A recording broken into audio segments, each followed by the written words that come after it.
जाजपुर जिला कालियापाणी स्थित इंफा खनि रे श्रमिक अशांति विभिन्न समस्या नहीं आंदोलन को ओह्लाई शताधिक श्रमिक लोडिंग श्रमिकों विभिन्न समस्या और श्रमिक मारण नीति विरोध में ओडिशा माइनिंग वर्कर्स यूनियन नेतृत्व में शताधिक श्रमिक खनि मुख्य फाटक सम्मुखें गणधारण बसिଛନ୍ତି। ଏହି आंदोलन फल खनि खनन और परिवहन संपूर्ण ठप हो जाइछि। एने आंदोलनकारी सहित अधिक आलोचना करिसेंति आम प्रतिनिधि विश्वजित कर। ओडिशा माइनिंग वर्कर्स यूनियन आह्वान रे इंफा खनि सम्मुख रे गत 5 दिन धरी श्रमिक माने धारणा देउचंती। लोडिंग श्रमिक जो रहिचंती इंफार सेमानकर विभिन्न दाबी को नहीं ए धारणा दिया जाउथवा बेले 5 दिन धरी जेतबेले धारणा दिया जाइछि अद्यावधि सेमानक दाबी पूरण करनांती इंफा कर्तृपक्ष। तेबे आम सहित अछंती आंदोलनकारी आमे आलोचना करबा सीधा सड़क आज्ञा कौन पाई आंदोलन होउची कौन रही मुख्य दाबी ए इंफा कंपनी अहंकारी इंफा कंपनी दीर्घ 5 दिन आम आंदोलन करुचु। आम दाबी रखीचु सामान्य गोटे दाबी जे श्रमिक माननकु तांकर हक जे 6 दिन बदल 26 दिन काम दिया जाओ कि दीर्घ 5 दिन राति दिन खरा वर्षा मैंने बसी भी इंफा कंपनी कथा को कर्णपात करूना एवं श्रमिकों समस्या को समाधान करूना।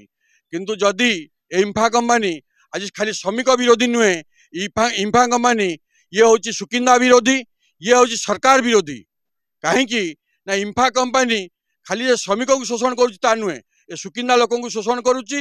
ये सरकार को जंगल जमी को भी दखल करके रखी 20 एकड़ 25 एकड़ जंगल जमी की भी दखल कर रखी। जदि या तदंत करा जाए यार सबू पुंखानुपुंख हम जदि ये आंदोलन को तुरंत इंफा कंपनी समाधान न करे तो आंदोलन को पुणी दुर्बार कराहब।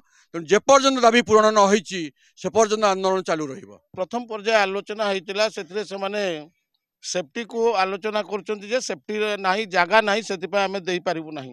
किंतु ये जीवन जीविकार कथा आपण मान को कहि दिए एथिरे आपण काम करिया पई आपण अंडरग्राउंड ओपन कास्ट एबे मध्य नुआ भाबे अंडरग्राउंड सृष्टि होती जे जो लोक मैंने पूर्वर काम करुले 350 लोक काम करुले धीरे धीरे सामानकर बयस होगा फल कम विरति नहीं कि बर्तमान 200 लोक अच्छा 200 लोक काम करेंगे एवं विगत कोरोना पूर्व से करुले।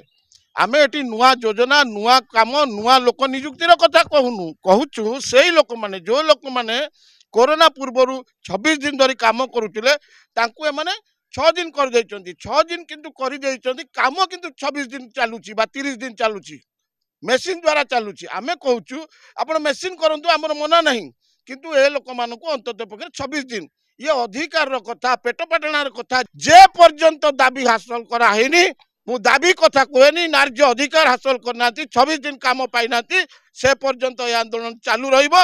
2020-21 मसीहा कोविड चलीगला कि बाहाना सरीनी से घटना को आज गोटे नुआ रूप रख दे सेफ्टी गाइडलाइन अनुजाई आम लोक कम रखीचु ताले सेतबेले केमिति चलथिला ये गोटे प्रसंग। श्रमिक भाई माने आम माटीर मनीष ये माटी पानी पवन द्वारा जो माने प्रभावित होउचंती सेमानकु जदि तांको न्याय अधिकार न मिलुची से माने एकुटिया हो जाउचंती आमे तांको लड़ाई रे शामिल होबा एवं तांको न्याय अधिकार पाइबा पर्यंत ए लड़ाई रे आमे आहुरी तीव्रतर कर अंशग्रहण कर। कालियापाणी क्रोम उपत्यकार पाखापाखि 7 पंचायतर बुद्धिजीवी हुंतु बा सचेतन नागरिक माने मध्य जोड़ी होती श्रमिक मानकर आंदोलन सहित आगामी दिन में आंदोलन को अधिक रु अधिक तीव्रतर करा जदि कंपनी कर्तृपक्ष एमानकर न्याय अधिकार उपरे तांकर आलोचना न करती ताले आहुरी भी आंदोलन को तीव्रतर करा बोली श्रमिक नेता चेतावनी देइचंती। जाजपुर जिला कालियापाणी क्रोम उपत्यकार विश्वजित कर कलिंग टीवी।